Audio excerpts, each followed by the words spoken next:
Tus abuelitos, tus papás te dejaron una casa, un terreno donde creciste, pero te la dieron de palabra y lamentablemente ya fallecieron. Tienes las llaves, los recuerdos, pero no tienes papeles. ¿Qué haces? ¿Significa que no es tuya? ¿Alguien te la puede quitar? Si esta es tu situación, respira, no estás solo. La ley está de tu lado y te da una solución. Soy el doctor Millán y hoy te voy a explicar paso a paso cómo hacerle para que esa casa que heredaste de palabra se convierta legalmente en tu propiedad. Bienvenidos.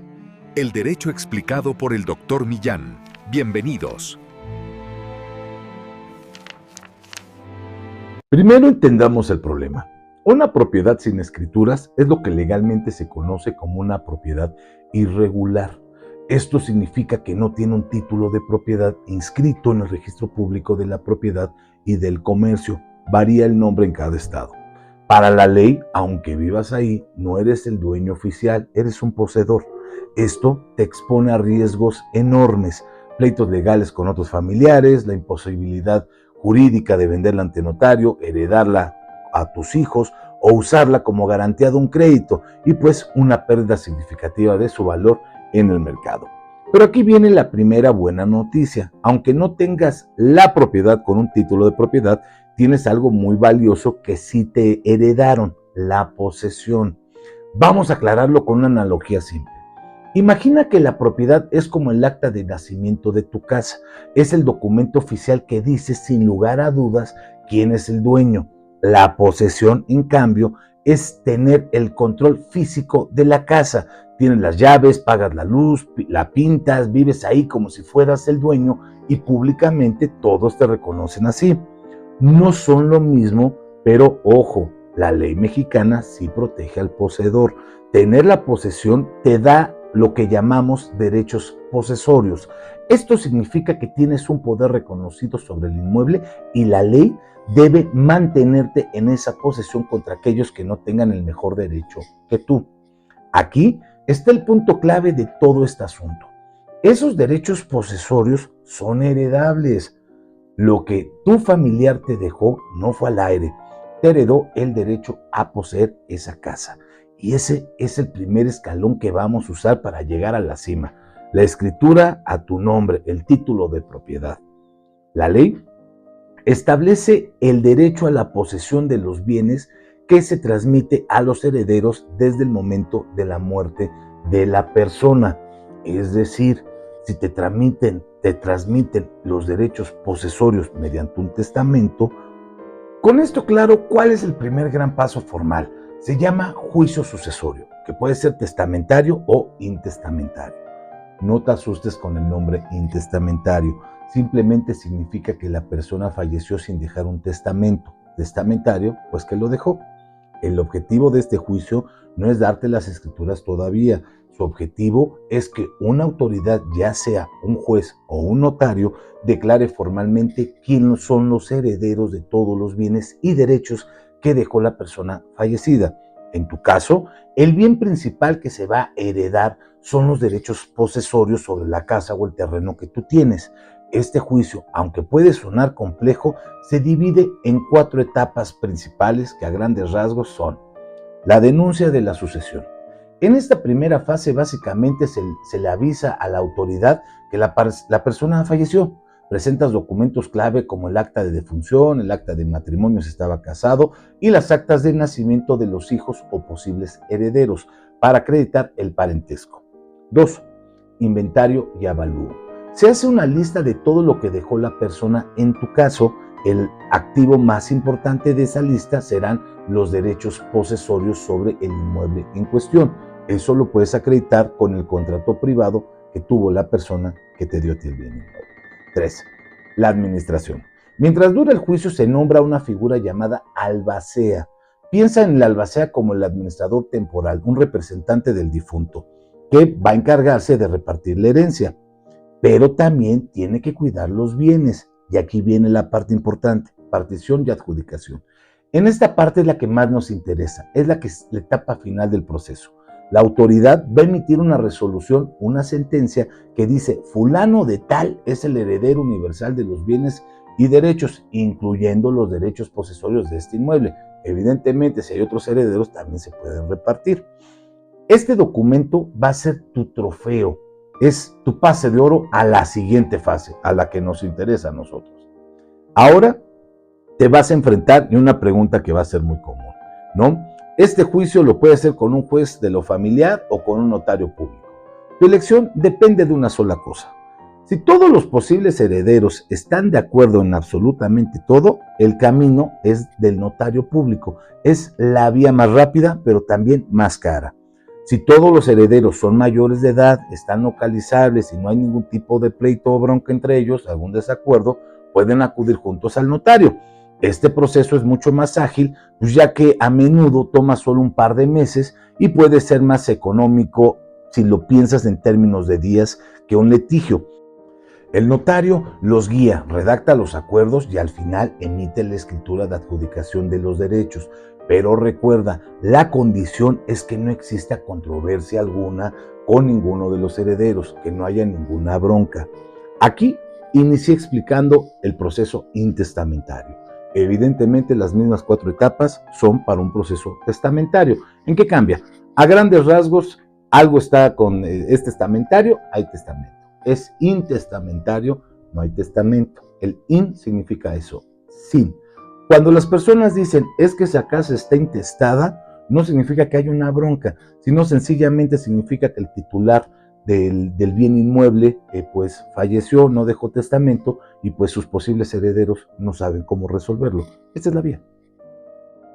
El camino del juez de lo familiar es la vía segura para cuando hay conflictos. Si hay un solo desacuerdo, si un heredero no aparece o se pone al brinco, o hay menores de edad o personas con alguna incapacidad legal involucradas, el único camino es a través de un juzgado. El notario no puede hacer nada. El juez actúa como un árbitro, escuchará todas las partes, resolverá los conflictos y tomará las decisiones finales si no se ponen de acuerdo. Es un proceso más largo que puede durar de 1 o 2 años o incluso más y pues formalmente es la única opción para garantizar que todo se haga conforme al derecho cuando no hay un consenso total. Es decir, siempre vale la pena un buen acuerdo. Además, con él, el juez no puedes elegir, debes acudir al juzgado que le corresponde al último domicilio de la persona que falleció. Con un notario tienes la flexibilidad de elegir al de tu confianza en razón del presupuesto, de que te caiga mejor o que tenga un bonito canal en YouTube, lo que quieras, tú decides en todo el país. ¿Y ok? Ya que pasamos esta etapa del juicio sucesorio, ahora tienes en tus manos una valiosa sentencia o una escritura que te nombra heredero oficial de la posesión. Este documento es tu pase de entrada al segundo y último gran acto, el juicio para regularizar la propiedad, para convertirte en dueño con todas las de la ley. Existen principalmente 2 caminos. Tu elección dependerá de la historia de tu propiedad en el registro público de la propiedad. Estos caminos se llaman, en primer lugar, la prescripción positiva, también conocida como usucapión, y la inmatriculación judicial. ¿Cuál es la diferencia entre estas dos? Bueno, la prescripción positiva, la usucapión, la puedes tramitar y ejercer con un bien inmueble que tenga antecedentes registrales, es decir, que se encuentre inscrito en el registro público de la propiedad. Y vas a decir, oye, pero si el heredero dice que le dejaron algo sin papeles, pues probablemente lo que pasó fue de que el papá tenía un cachito de la escritura pública original del abuelo y se la dio al hijo, algo muy común. O puede ser también que la persona que está heredando el difunto, pues lamentablemente adquirió un bien inmueble que tenía escritura pública previa, pero nunca la regularizó. Esos son escenarios. Otro escenario que puede ser también es que la escritura pues nunca haya existido y que sencillamente el terreno no tenga ni una sola inscripción registral. Ahí procede la inmatriculación. La inmatriculación judicial o información de dominio sirve precisamente para eso, para que se inscriba un terreno por primera vez en el registro público de la propiedad. Tengo videos muchísimos explicando estos 2 caminos, pero vamos a explicarlo de una forma, digamos que más rapidita para que podamos comprender cómo funciona este tema.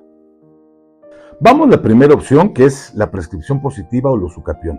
Este camino es para ti si tu casa sí aparece en el registro público de la propiedad, como hace rato lo expliqué, pero está a nombre de otra persona, el dueño original, el que le vendió, con un contrato privado al familiar que falleció o a tu papá, a tu abuelo, la persona que hizo el testamento o que no lo hizo.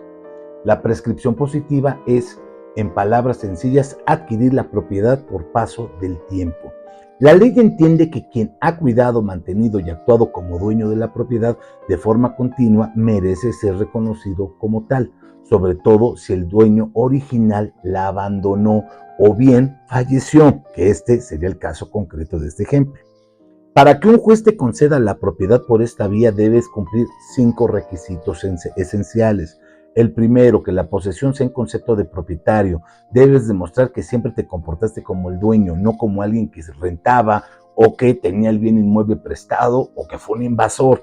Rentas y invasiones no pueden regularizarlo, no lo intenten. Posesión pacífica. Tu posesión no debió haber sido iniciado o continuado con violencia o mediante delitos. La posesión debe ser continua. No has abandonado la propiedad por más de un año. Ha sido una ocupación ininterrumpida. La posesión debe ser pública. Tus vecinos, la comunidad y las autoridades te reconocen como el que vive ahí. No es una posesión secreta u oculta. No estás de invasor, no eres un paracaidista, no eres un delincuente. Y finalmente, y la más importante, el paso del tiempo. En esencia, cuando tienes la posesión de buena fe, se requieren 5 años de posesión si tienes un justo título y actuaste de buena fe, por ejemplo, un contrato privado de compra-venta o de donación. Aunque sea imperfecto, evidentemente, pues no estaríamos en esta situación. Si no tienes ningún documento y tu posesión es de mala fe, el plazo se extiende a 10 años. Si cumples con todo esto e inicias un juicio contra quien aparezca como dueño en el registro público de la propiedad, es decir, la persona que le vendió digamos que al que hizo el testamento, el juez va a emitir una sentencia que ordena al registro público cancelar el nombre del antiguo dueño y poner el tuyo. Esa sentencia se convierte en tu nueva escritura, tu título de propiedad. Si no tienes un documento, pues dirás, oye, pero si no tengo documentos, ¿para qué me llevas todo este camino? La respuesta es sencilla. La sentencia del juicio sucesorio va a ser el documento que te va a reconocer los derechos posesorios de la persona difunta. Tú no necesitas tener el contrato. El contrato de la persona que falleció y el que tú estás heredando, ese es tu documento con el cual tú vas a poder ejecutar este juicio. Ahora, ¿qué pasa si vas al registro público de la propiedad y te dan la noticia de que tu propiedad simplemente no existe en sus archivos? Para eso está la segunda opción, la inmatriculación judicial o información de dominio, depende del estado. Este es tu camino si la casa es una especie de fantasma legal, es decir, nunca en su historia ha sido inscrita en el registro público de la propiedad.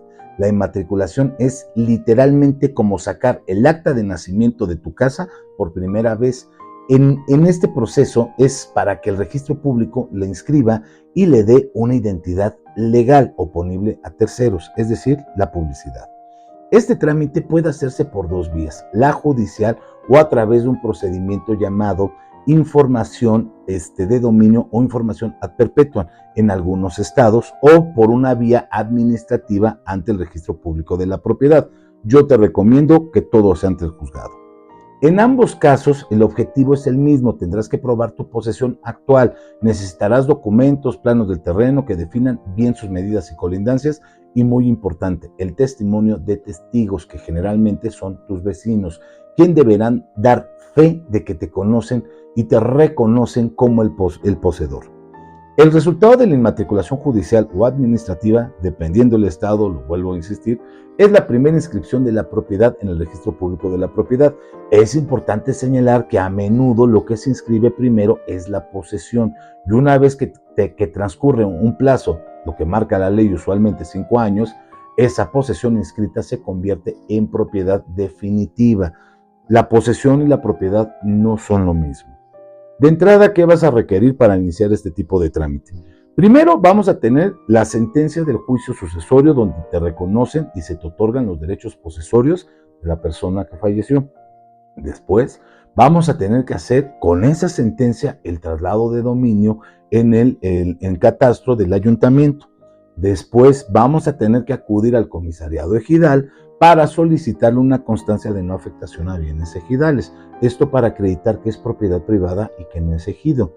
Y finalmente necesitamos que el registro público de la propiedad nos expida una constancia de no inscripción. Es decir, que no hay antecedente registral previo del inmueble y eso le va a dar la pauta al juzgado de que inicie el trámite. Lo primero que va a hacer es mandar edictos y publicar en el periódico tu intención de quedarte como propietario, como poseedor de ese inmueble e inscribirlo. Lamentablemente los procesos legales forzosamente tienen que ser largos. Yo dije que había una solución, nunca dije que era fácil ni que fueran enchiladas. Sé que parece un camino largo, pero vale la pena. Vamos a resumirlo en un plan, digamos que de batalla claro y en sencillos pasos. Primero, el juicio sucesorio. Tu primer objetivo es obtener la sentencia que te declara oficialmente el heredero de los derechos de posesión. Decide si lo harás ante notario, si no hay conflicto con los demás herederos, o ante un juez familiar, si hay el más mínimo conflicto o requieres que sea más barato y dispones de tiempo. Paso 2. Investiga en el registro público. Con tu sentencia en mano, ve al registro público de la propiedad de tu localidad y solicita un certificado de existencia o de inexistencia de antecedentes registrales o el certificado de no inscripción, en palabras comunes, del inmueble que quieres regularizar. Su respuesta va a definir tu siguiente movimiento. Paso 3. Inicia el juicio de regularización. Si la respuesta del registro público es que la propiedad sí tiene un registro a nombre de otra persona, tu camino es el juicio de prescripción positiva, su capión. Si la respuesta es que no existe ningún registro, tu camino es la inmatriculación judicial o administrativa. Insisto, vete por la judicial. Este mapa completo, con paciencia, la documentación correcta y la asesoría adecuada, no lo puedes hacer solito, tienes de chaleco que ocupar un abogado, vas a asegurar que ese patrimonio que tanto esfuerzo le costó a tu familia y que por derecho te corresponde, sea tuyo y se inscriba finalmente en el registro público de la propiedad. Obteniendo tú ese título de propiedad, tú puedes tener todas las ventajas como indiqué en un momento. El título de propiedad te permite que puedas acudir con un notario, venderlo sin mayores complicaciones. Puedes, inclusive si es un terreno grande, puedes subdividirlo legalmente para darle lotecitos a tus hijos, no lo sé, infinidad de cosas. La regularidad y la certeza patrimonial son tu mejor aliado.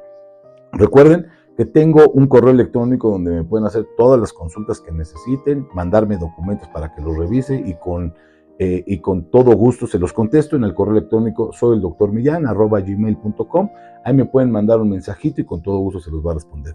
Pues bueno, ese es el final de este video. Los invito a suscribirse al canal, darle like, compartirlo y pues si conocen a alguien que está en esta situación, compartan este video, probablemente le pueda ayudar. Si están interesados en algún video en específico, con todo gusto lo podemos hacer, si ustedes me lo indiquen en la caja de los comentarios. Nos vemos el próximo domingo. Muchas gracias por mirar. El derecho explicado por el Dr. Millán volverá pronto. Hasta entonces.